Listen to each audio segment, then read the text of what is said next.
Perfect. Thank you. You've got another hour of me, I'm sorry. By the end of the day, you're going to be sick of me because I have a short talk at the gala dinner as well. So I apologize for that. And my English, I'm from Wales, so what I call Wenglish. So we mix. So my accent, I apologize for that. And sometimes my tempo will be very fast. Please tell me to slow down. Okay, so thank you for staying for this session. I thought it would be good to start with a quote. So small actions manifest big dreams. So when you're working towards your goals, every day, if you can just take a small action, that will eventually manifest into some bigger dream or some bigger idea. Today, we're going to talk about empowering librarians, the skills, directed desires, and upskilling. So we released our latest report last year, and we did surveys and we worked in partnership with SkillType. Do you know SkillType? It's a librarian training platform. So yeah, I'll share a little bit more about that. But this is going to be a very interactive workshop, okay? I will need your participation because we're going to compare your results to the results from our survey and from our research, okay? So we'll share some key findings, and then they're kind of intertwined actually throughout the workshop. And then at the end, we'll do a reflective exercise just to digest the information and maybe create some goals or some actions moving forward. Okay, the moment of truth. I really hope this works. Have anybody ever heard of Slido? Yes? So Slido or Mentimeter, that's another popular tool. So it's just a way that you can engage and participate with the slides that are showing up. So if you, please, the QR code will work. If you could scan the QR code, or if you're using your laptop, you can go to slido.com, and then it will ask you for a code, and then enter that code.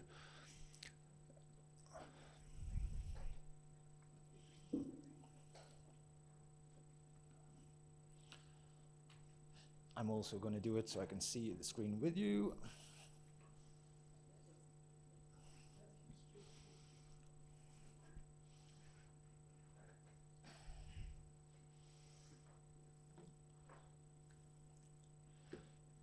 Okay, so you should see at the top Q&A, and then you have polls. Is that correct? If you click on polls for me, and then it should say no active polls at the moment. Okay, perfect. So let's get warmed up then. So I would like you to ask the person next to you, what is their favorite color and why? Okay, so what is the favorite color and why? So just provide any words, log them into the system, and then they're going to show on the screen.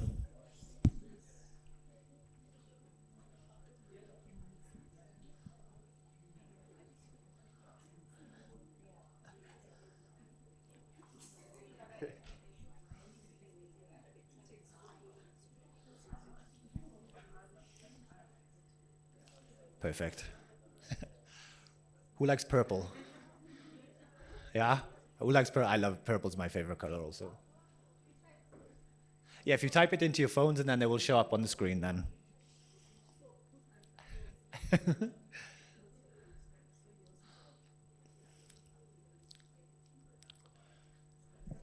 Seems a bit random, but I'm going to tell you why I've asked this question in a moment.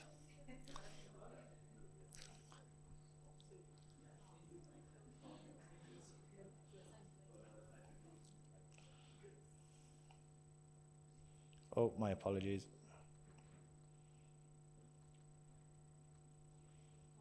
There we go. So, last year I was in Hungary, just with a few friends, chilling by, if any of you don't know Hungary, it's in Central Europe, chilling by the side of a river. My friend just asked me 3 random questions. What's your favorite color? What's my favorite animal? And what's my favorite place in this world? I'm like, okay, what are these questions, no? And then apparently it's based on a psychology test. So the color that you give and the reason why is how you see yourself. So that's how you see yourself. And then when you do the animal, it's what you want in a relationship. And then your favorite place is how you see the world around you. So I encourage you to ask these questions to your friends, your peers, your colleagues, because it's so interesting. So the color is how you see yourself. So I hope you've got a bit more acquainted with the people next to you. And just for show of hands, how many librarians are in the room right now? Okay, perfect. Okay. Now, if you were to think about the past, the current, and the future of your personal, professional, and career development, can you share a few words? So it's totally anonymous. If you want to speak about it, then we can dive into it. But just do a temperature check right now. How do you feel about your career, skills, and personal development?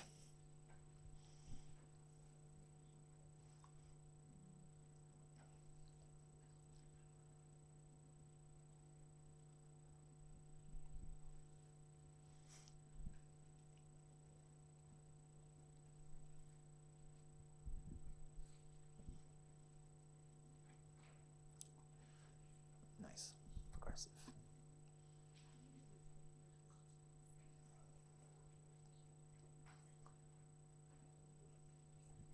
Awesome. One word, one sentence, wherever you want to, no problem. Here we go. Oh, wow.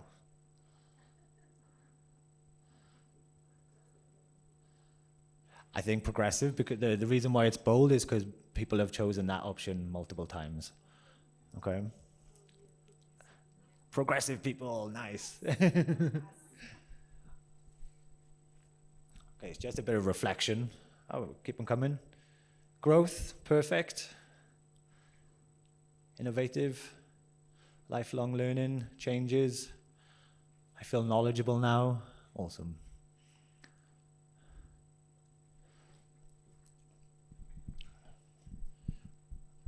Okay, the reason why I ask these questions is once we go further in the slides, we will compare, like we're doing now. These are just very much to get you used to the Slido system. But we will look at some findings from our latest report. So there's insights from skill type on over 2,000 academic libraries, academic library professionals on actionable insights, actionable strategies for career and skills development. So if you're not familiar with skill type, getting confused with Springshare then. They took, so it's a platform which librarians can log on to and get training on many, many different things, okay? I'll show you the training courses in a moment. So they analyzed their data, and then technology from Sage did a survey of 289 librarians. 46% were from the USA, 16 from the UK, 11 from the EU, and 5% from Australia. So this is why I'm super curious to see if there's any differences with South Africa compared to these other countries, okay? 59% of the respondents worked mainly on campus, 36% hybrid, and 5% online, and 68% of respondents worked in an academic library for 10 plus years, and in their current role, 27% in the role for 2 to 5 years, 21% 5 to 10, and 32% were in the role for more than 10 years. So the skills, these are called the skills domain, which exist within the skill type platform. So it's broken down into 3 different categories, okay? The first one is personal and community development. The second is interpersonal and leadership skills.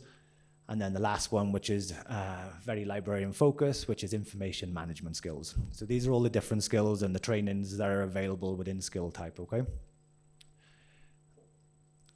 So before I tell you which were the most popular on the skill type platform and from our survey, which current skills do you think are most popular? So if you open up Slido, you should see now a long list of 30 different items, and you can rank them. So it's going to ask for 5. So which do you think are the most popular currently in 2024?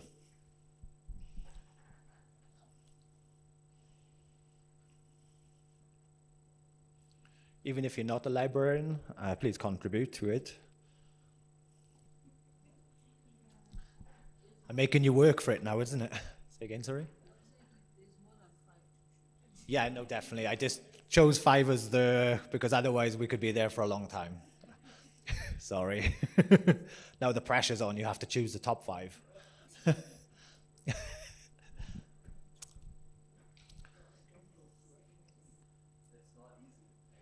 No, exactly. Yeah.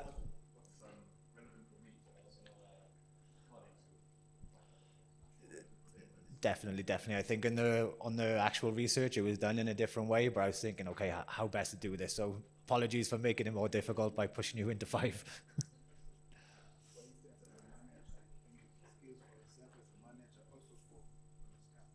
Definitely, exactly.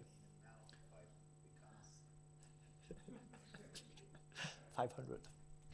Okay, everybody done? Yep. Okay, so in the room today, give yourself a round of applause.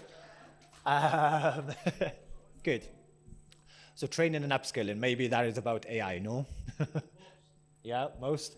So student success, open access, information literacy, and accessibility were the top 5 here today. Of course, there's going to be more as well. But, well, yeah, they were the top 5. How that compares, actually, to the report that we released, knowledge management was the top. Then problem solving, search and retrieval systems, customer service, and information retrieval methods. So it's nice to see actually a variation. So from skill type, the data shows that library professionals are equipped with a vast array of skills that will prepare them for the future of librarianship. The most popular skills on the platform are largely those that are required to satisfy key librarian competencies. So I mentioned knowledge management, problem solving, etc. When we delve into the future, librarians show a strong interest in moving towards a service-orientated approach. And the most popular skills are emerging themes relevant to librarianship and higher education, and generally less about specific products. And the one thing that librarians are awesome at is fairness and equity, with a large number selecting related interest. Now, if you used to think about your boss, your manager, your director, wherever it might be, what do you think are the most popular among library directors? So if you open up Slido, so not for you, so for your manager and your boss, what do you think are the most popular skills for them? So it would be the same list as what you looked at last time? 5 again, yes. I'll remember next time to make it 10, okay?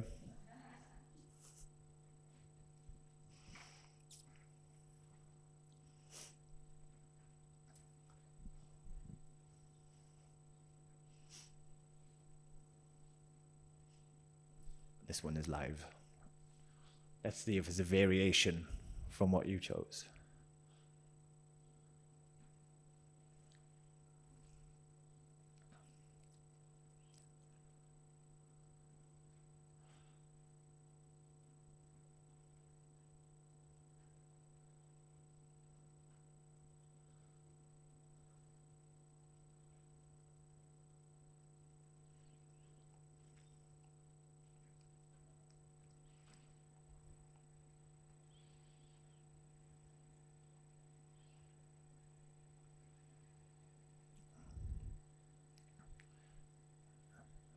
Everybody done?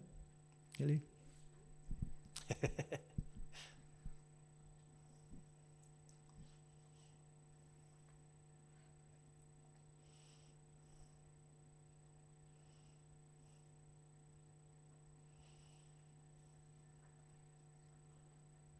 All good?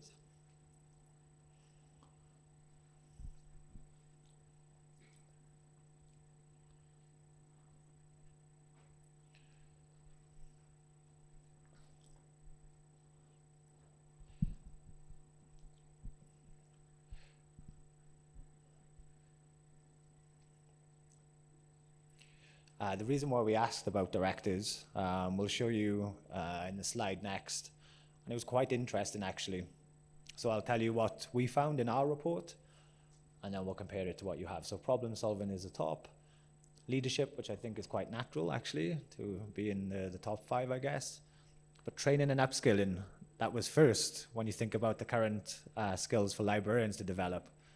So it's third, actually, with library directors. collaborations, and management. So it appears we have 6 actually. So the top 5 are problem solving, leadership, training and upskilling, collaborations, and management.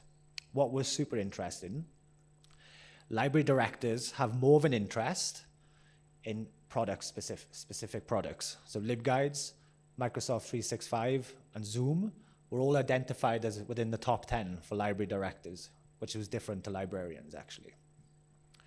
But the most popular was student success. So from our research, library directors identified that student success was the most important thing for them. And then customer service, diversity, equity and inclusion, and information literacy.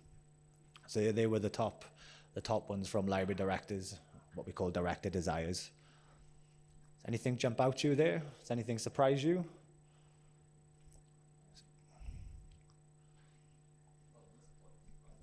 Yeah, it surprised me when I read it as well. I was The other one's not so much. Particularly Yes. the one by specifically, yeah, Microsoft.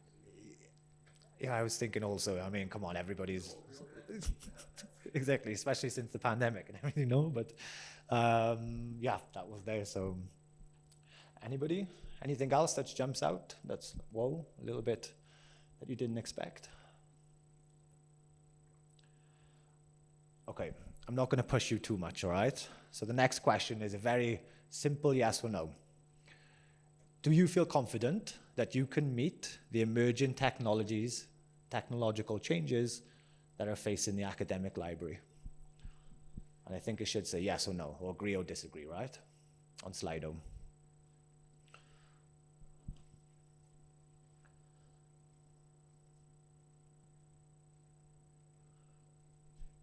Perfect. Okay. I'll share there. We're going to go through another 2 questions, and then we'll share what's come back from the report, okay? So do you feel confident to facilitate a shift to digital resources within your institution? The shift to digital, do you feel confident?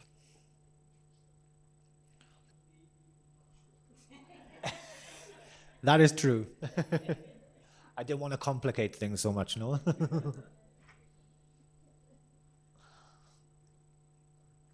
Okay. This is not so different actually from our report ourselves, and I'll share the data after the next question.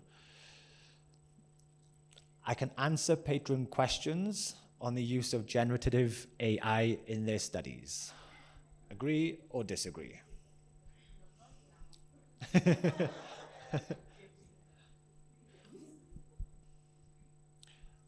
And what I'll do actually with this data, so anybody that comes to the workshop tomorrow, I will collate it with this data, and then I'll share it with Reneka, and she can share it then, so you can have it for, if it's any use to you, but you have the data if you want it.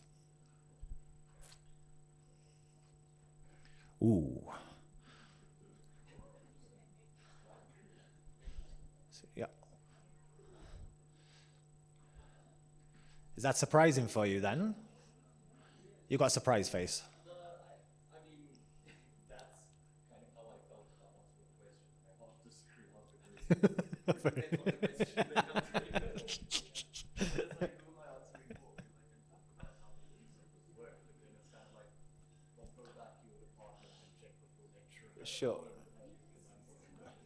I can advise you and Yeah. then say, you know, but don't be going for it. Yeah, okay, okay.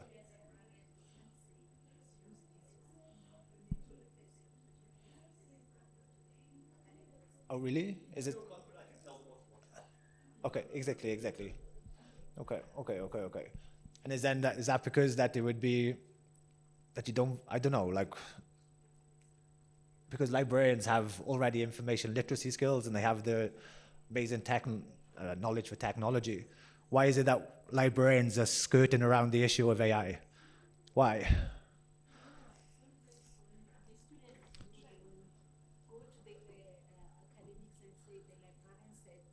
Oh, wow. Okay. Then it's a political issue then. Okay. Some are really excited about AI and the things you could use it for, and others are terrified that it's going to make all of their work like, you know, worthless. True. There's a mic at this table. Sorry, just so sorry. online people can. Okay. Yes.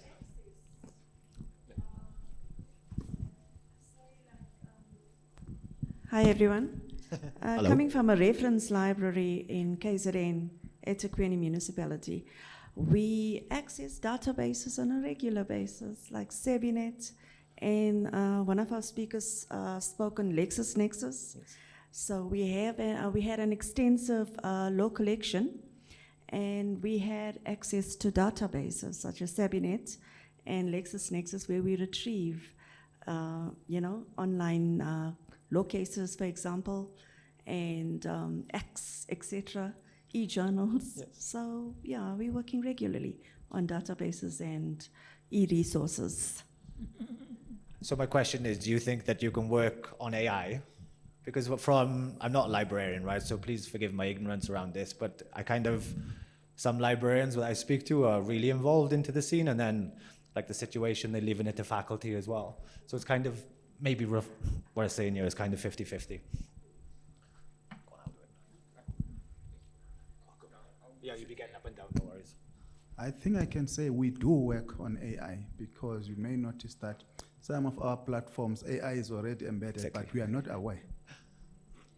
Some librarian shouted at me a few months ago because she's like, Adam, AI has been in libraries for the last decade. She's like, people are making all this big noise about it, but it's been used.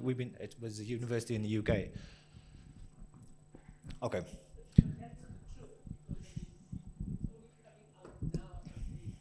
Yes. Exactly.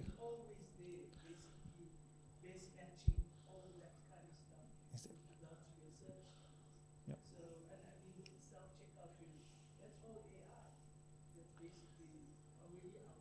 It's just trendy now, is it? Colleague, from technology, from Sage, it's a hot topic in our business as well, right? Are you got a question? Yes. Oh.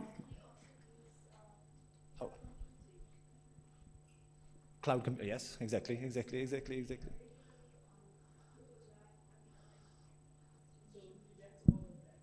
Exact. Question, Palinka, no? Hello. I forgot. I've been for 10 minutes waiting. What I wanted to say, it's like, I always been like, when it's a new things, let's go. But with this AI, for the last year, it was like AI, it's so much. And in the last 2 months, suddenly we have a new products. Oh, we're gonna start using them in the second semester. Wow, and what I'm gonna say to students? So I don't think we are ready yet. We have information we've been using without knowing, like you say. It's like even they say, oh, Grammarly, it's AI. Oh, okay. And we've seen some databases and things like that. But our mind, I don't think, has shifted 100%. Like, we haven't got a proper training, or I don't know what to say. Now, we're dealing with this problem this way. We're using this and this and this. There's so much around, and it's not enough time for us to really prepare, maybe. I don't know. But it is, too fast and furious. And I don't think that's going to slow down. Well, actually, I saw an article from a head of technology, and this article was about, is the buzz of AI already over? So I'm going to check that out later this evening, and I'll share with you if it's interesting. Yeah, another question, thank you. That's not a question, it's a comment. Yeah, and I think we're already in the progression of digitizing of resources. I'm based at the Johannesburg Art Gallery Library, and we have a lot of rare, unique resources, primary resources, archives, that we've already started the digitization of these resources. Which is also based on AI, no? The OCR text, is that what it, yes, exactly. I just wanted to say that there's so many different AI tools to do so many different things that it may help a bit in the library department that we can focus on the academic use of it and specifically what that means. You know, there's creative use you can put it to, but if it's for the academics specifically, if we focus on that, then it's a bit easier to get your head around it than if you think of it as, you know, everything that AI can do in general. Yeah. Good point. Yeah, because from what Kirsten was saying earlier, and when I searched on Google for the training, there's just so many things out there. And where do you even start? Where is the starting point? Hello, Zanella. Yeah, and I agree with the former comment that there is so much on AI. So we are a service provider, so we represent quite a number of institutions and providers that utilize AI in their tools. And Pavlinka mentioned Grammarly, and we're mentioning some of them. So there are those AI technologies, like also my colleague mentioned that, things like PubMed. So there are certain technologies that are already built into the components of different solutions that you interact with, which are AI driven. Exactly. I think perhaps the question we should be asking ourselves is that, are we ready for the AI generation, for the AI language generation tools and AI human interactive tools? Are we ready for tools that you can just ask them to design a UJ logo and they'll give you a UJ logo? So are we ready also for tools which you can just upload your abstract and then it will give you references that you can pick up on that level of abstract? And that's what librarians perhaps we should also be capacitating ourselves on. Let's not, let's eat an elephant a slice at a time. What a good expression. Okay, exactly. Okay. Yes. Yeah, I would just like to add on just a few. Well, from where I come from, I have challenges trying to tell people, like, this is the new thing. Then people, they say, we've been doing this for 10 years. You get it. People are reluctant to learning new things. So somehow, I think it starts with us as a people. We need to appreciate the new trends that come. We have to appreciate, no, yes, we've been doing this 10 years ago, but now we have this. How can we use it for the better? Like, we want to move. Yes, we want to move with technology, right? I don't know. That's what I've been thinking. That we need to, like, I don't know, should we put awareness programs on how to use this, how to do this? Maybe. Just so that they appreciate, they know that there's more to what they are doing, like there's more that we're not doing. Exactly. Yeah. That's a good point. Thank you. Yeah, we hear about it quite often when one of our services is Talis, and that's about, it's a reading list system. So lecturers and faculty have to upload their reading list. The challenges librarians have getting the lecturers to do that. They just, oh no, we're too busy, we've been doing this, we've been doing our reading list on paper for 20 years, why do we need any technology now? Yeah, exactly. So I think it's not just with an AI thing, I think technology in general, and since people are fatigued, I'm not sure how you feel about AI now, but I go onto LinkedIn and I'm just AI, that's just everywhere, and it's like, okay. So with regards to our research, most librarians agree or strongly agree that they can meet the emerging technological changes and they feel confident to facilitate the shift to digital resources. More librarians disagreed that they can answer patrons' questions around the use of AI. So that kind of ties in with what you say and what your results came back with. Then we looked at librarian confidence, and no survey around this one, but an overwhelming majority of librarians agree or strongly agree that they possess the capability to fulfill their day-to-day tasks. They meet their patrons' expectations, managers' expectations, and they feel confident supporting student success within the institutions. The results were mixed when we talked about advancing careers. So librarians feel less confident in advancing their careers. So we'll dive into some of that now. But first, the advising patrons. And I'm going to ask you this question, but I'm going to show you the results the other way around this time. How confident would you feel advising students on the following subjects? So blue is not, dark blue not at all confident, orange somewhat, blue mostly, pink very, and then the turquoise color, I think, is not applicable. So librarian professionals are generally confident in advising patrons on different steps across their workflow. but they show uncertainty on advising, understanding data, and using AI responsibly. And there are low levels of confidence in advising staff on implementing communities of practice and pedagogies for effective learning. So these are the areas where librarians don't feel so confident. So how confident would you feel in advising students on 7 or 8 topics here?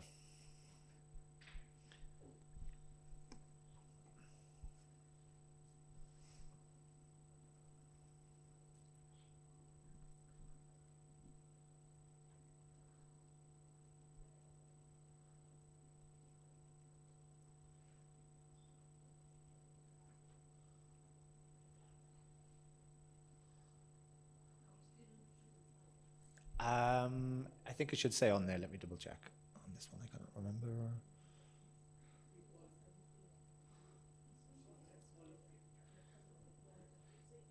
Yeah, so if you feel confident, then select it. If not, leave it blank, please.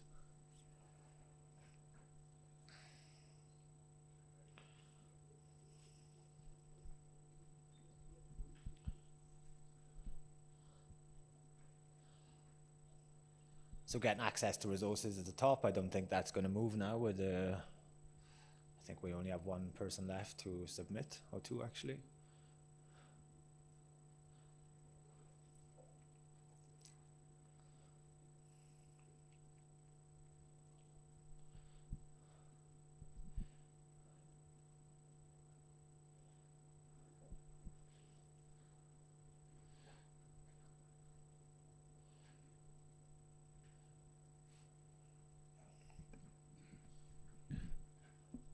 So getting access to resources. So this is something I speak with well, for the last 5 years, I've been speaking to librarians about getting access to resources. So yeah, I guess that would be the top. And referencing and citing academic works. Please come to the cocktail dinner later, and hopefully I will make you laugh around referencing and getting access to resources. Preparing an effective search, of course. Working with digital tools. I think librarians are awesome with the technology. I'm not from the academic world or the publishing world. I've been in it for the last 5 years, but I spent 15 years in the financial tech software. So I've always been in software. So when I first started at technology from Sage, wow, it's a massive learning curve to learn actually how much the librarians do. But the one thing that really jumped out is how quick librarians are with technology and all the technology being used in the library already. Okay. We're going to look at communicating in the library now. So this is about your current skill set. So how often do you speak about your career development? Do you speak with your manager? Speak with your peers? Students? Do you even speak with students? Some librarians don't even speak with students, generally.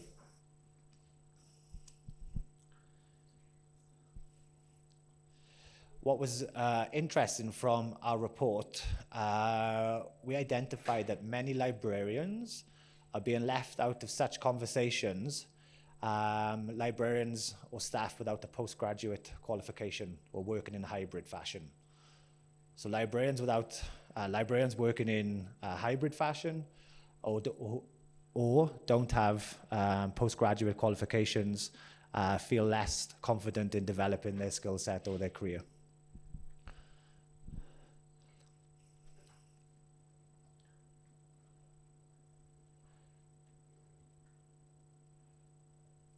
And how often do you speak? Is that the same one?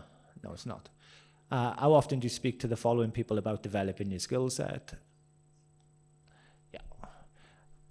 So, yeah, students, of course, never. Over 50%, no? Why not? Who's ever got a few giggles? Would it be a little bit awkward to ask a student? Yeah? No? Go on, please. I think it reminds me now, we had a workshop where librarians indicated that they felt undermined by academic staff. They are not valued. I heard that from many librarians actually in my time, yes.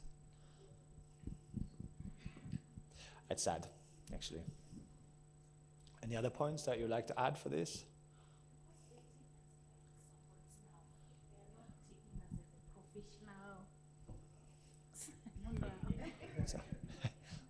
So what can we do? What can librarians do to really show their value and their relevancy and their worth, actually? There are, in the States, I think, there's libraries that do have and the universities that will have librarians as academic staff. And from what I have heard in those cases, it makes a big difference to the librarians and to their effectiveness within the faculties and stuff to actually be considered as part of the academic staff and not just support staff. Exactly. Yeah.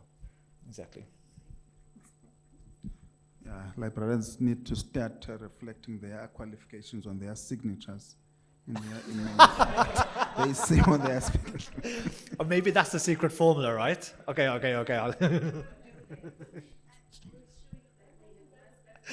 Exactly.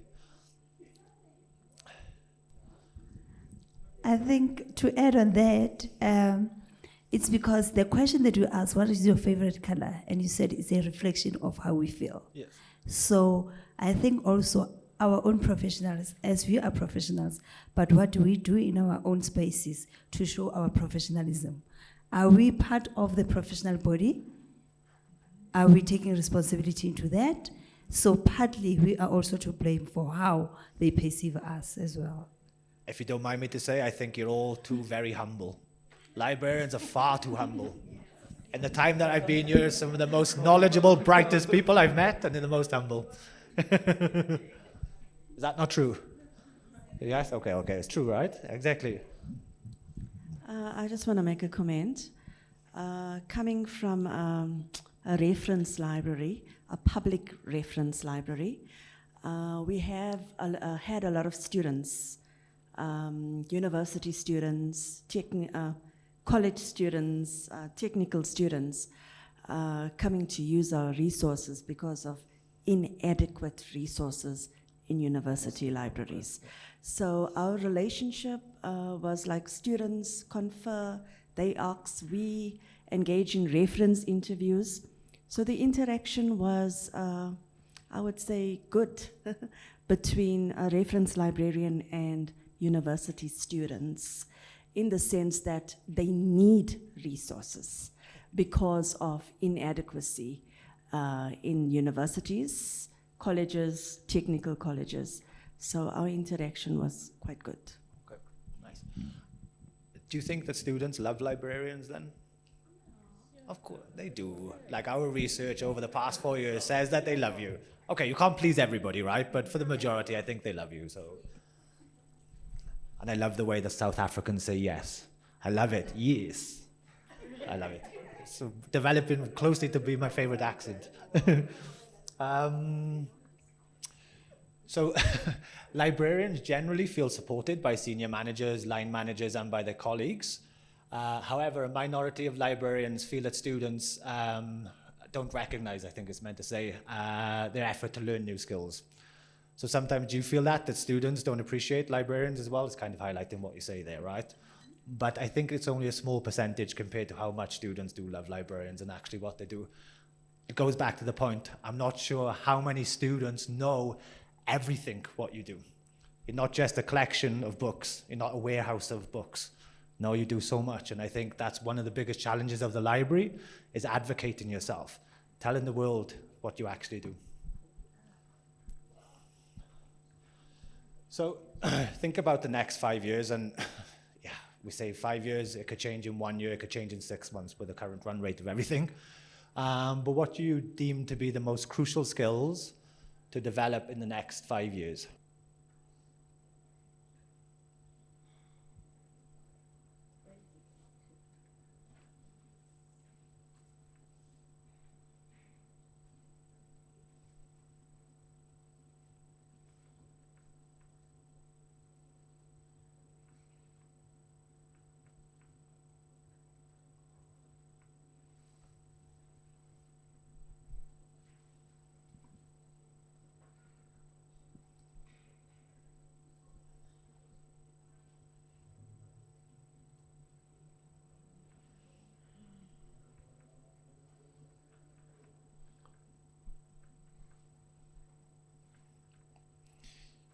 We'll compare with the findings from our report in a moment.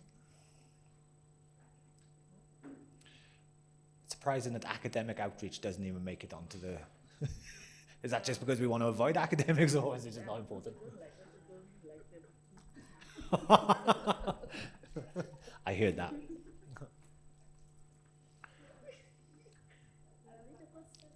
So digital literacy skills, I don't think that's a surprise, of course, with AI and making sure that people use it responsibly. Data skills, so how anybody in the room confident with Power BI, SQL? No? No, same, I can use it, but I'm no way confident with it. But you'll see in a moment that this is one of the biggest things to develop. So we've broken it down. I didn't want to make these questions into 3 individual questions because I appreciate them asking you a lot already. But skills for the future is broken down 1 to 2 years, 2 to 5, and 5+. So it correlates with what you're saying first with the digital literacy skills. And then the second one is actually data skills. But then you see that in 2 to 5 years, it kind of evens out. Data skills levels with learner analytics. So at the university, do you collect any data on your student, learning habits, behaviors? I know it's quite big brother, but lots of universities do it.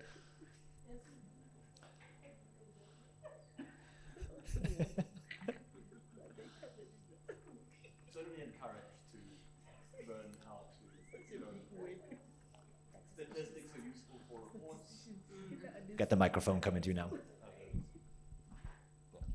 I think that if you look at those top ones, I mean, apart from digital literacy, it makes sense. We're very, well, in my experience, I'm often encouraged. We have to, like you said, we have to advocate for ourselves, which is marketing. It's always a matter of getting marketing yourselves. And then the other bit about data skills and analytics and stuff is that we have to account for ourselves and show that we've done a good job, and you can only really do that by gathering data, analyzing it, and putting it out there. Exactly. Thank you. Good day. Good day. Actually, I just wanted to add something. I think as librarians, it is important to upskill our marketing strategy because, for example, you might find that some of the university, they do acquire e-resources, but then it's not being put out there to the students. So you find that the usage is very low because it is not advocated to the students. So they don't really know that we do have such resources in the university. So I think we need to pull up our socks on that. There's if a student is on campus, within the network, they go to a publisher, it opens up automatically. Oh wow, free content, not knowing that the library has spent a lot of money and to make it all available for them. So it definitely, I think, marketing yourselves, marketing what you do is definitely a big point. Because let me ask you a question. Do you do induction workshops for students when they first join? Yes, within the first few months? Do you do them after? Do you repeat them? Yeah, okay. So that's what I can link you to a webinar that we did where we spoke with a few students from a university in Lincoln in England. And she said that the library did one session when she joined, and then that was it. And then how are you going to expect to remember actually that the library can provide resources, the library can help me cite? So it is about that constant reinforcement and what you say, the marketing.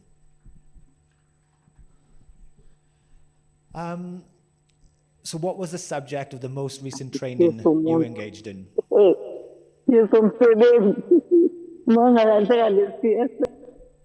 Is that, I think, coming from online? Is it? Is this being streamed online as well, is it? Okay, perfect, okay. Hello everyone online. So if I ask you, there's not a survey for this one, but what was the most recent training that you engaged in? What did you do? So you sounded, your face says it all. Anybody else? Training that you were involved as a delegate.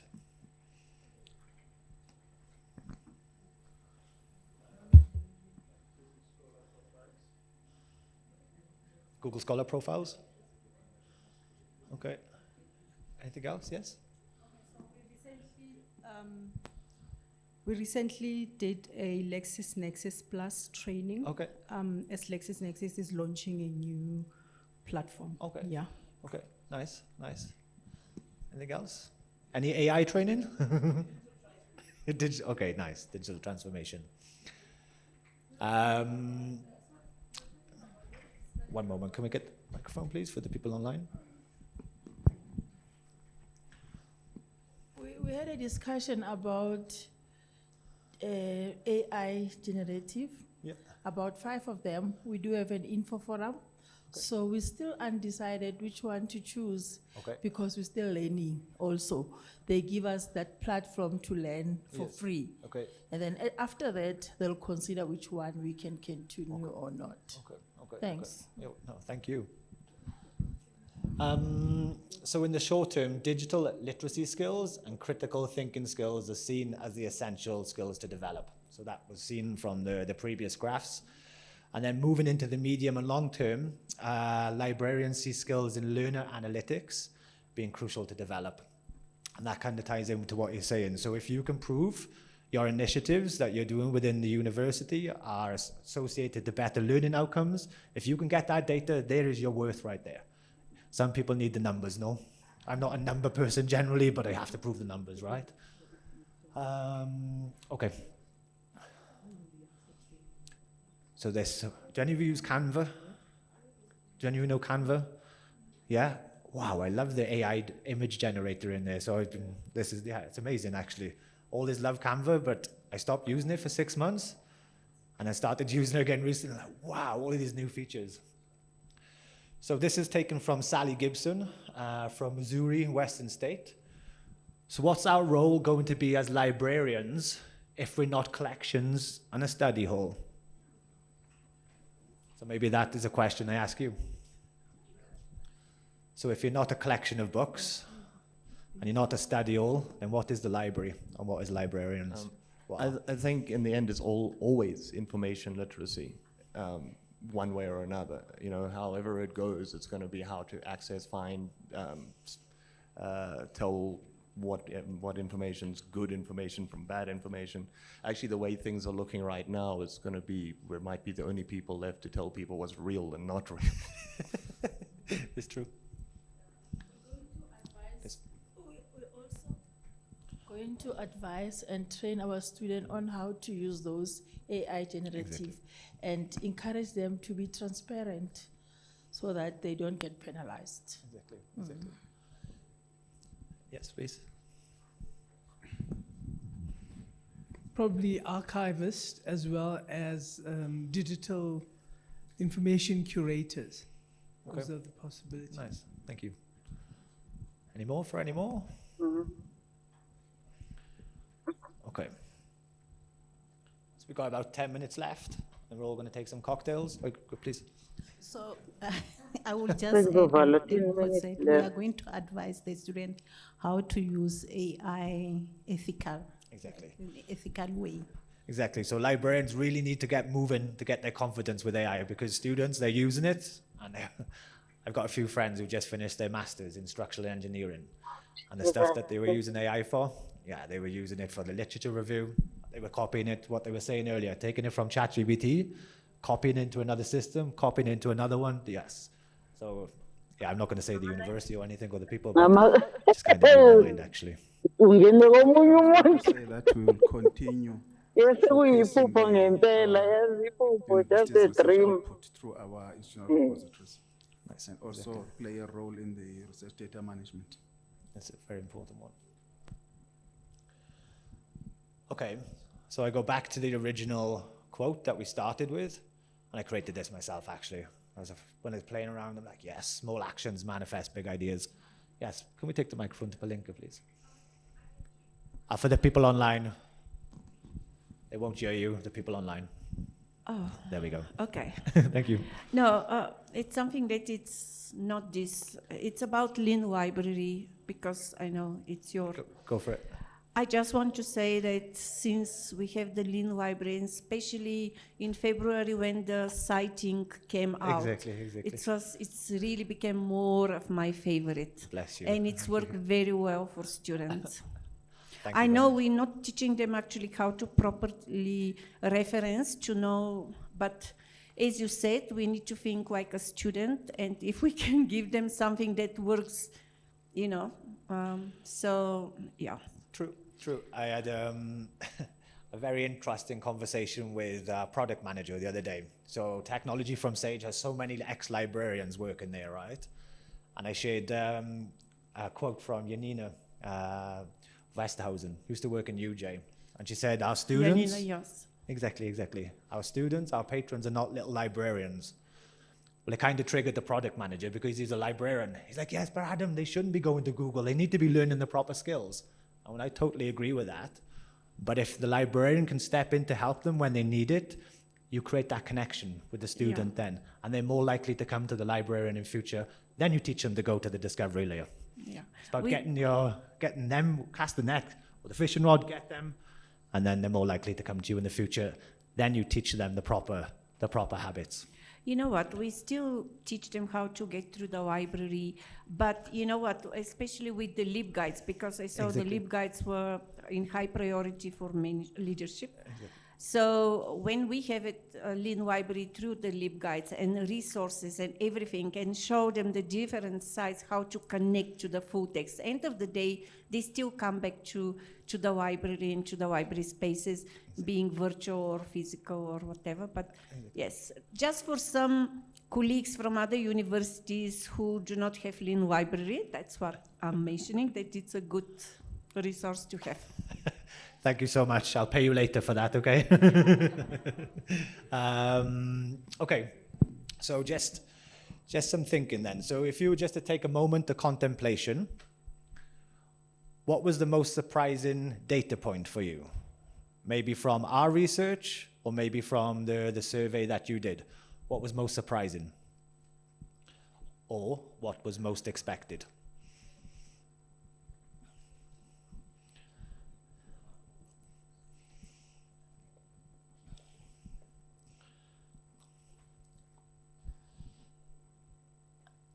Do you know what a personal development plan is, a PDP? Do you all have PDPs? Yes. Very, very important to keep a track of your... Even though I work in sales, I'm a learning and development. That was my previous career. So I'm trying to get a company of 1,000 employees to get them on board with their PDPs.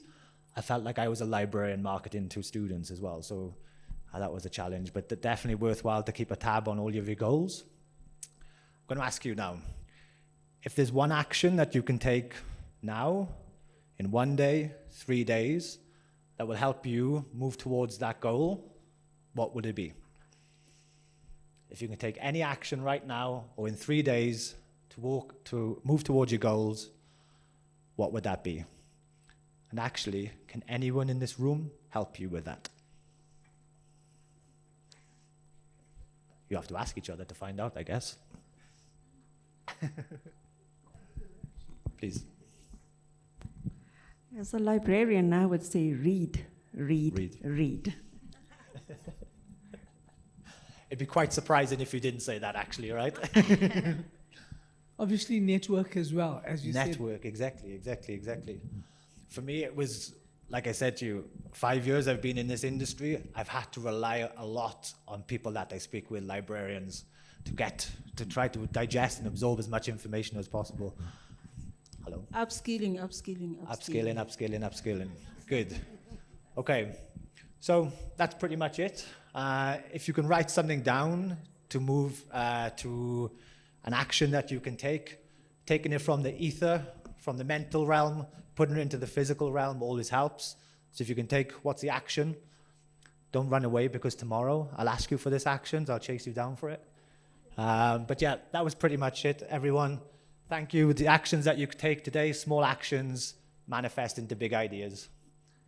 Any questions? And thank you very much.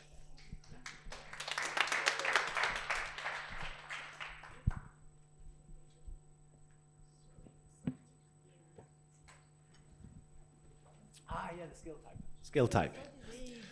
Okay, so let's go. So I wish Zanella was here actually. So skill type is a learning platform for librarians. So I'm not entirely sure. With Lean Library, yes, but the Worldwide Information Services, they also have connections with skill type as well. So chat with Melissa and Zanella, and we look to do a bit more work with skill type and actually WWIS in South Africa. So hopefully we'll be able to share more about that later down the line.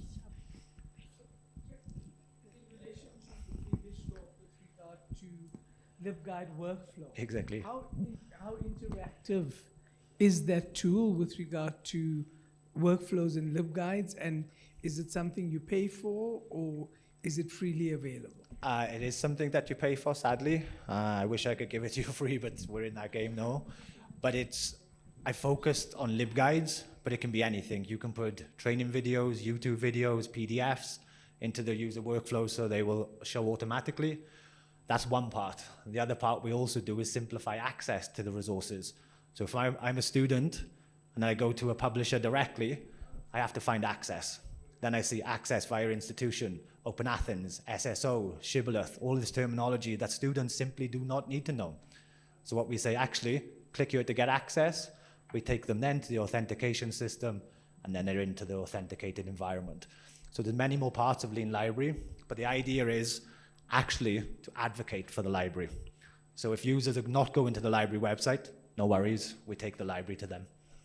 So it's different features that make up Lean Library. If you come by tomorrow, I'm happy to show you through some of them. Thank you. Yes. Thank you for running about with the microphone as well, I appreciate it. Thank you. So I just wanted to ask, is there a discount for those that are here so that they can go and like preach the word? I appreciate the cheekiness. Yeah, okay. Yeah, for everybody that comes to my session gets discounts, all right?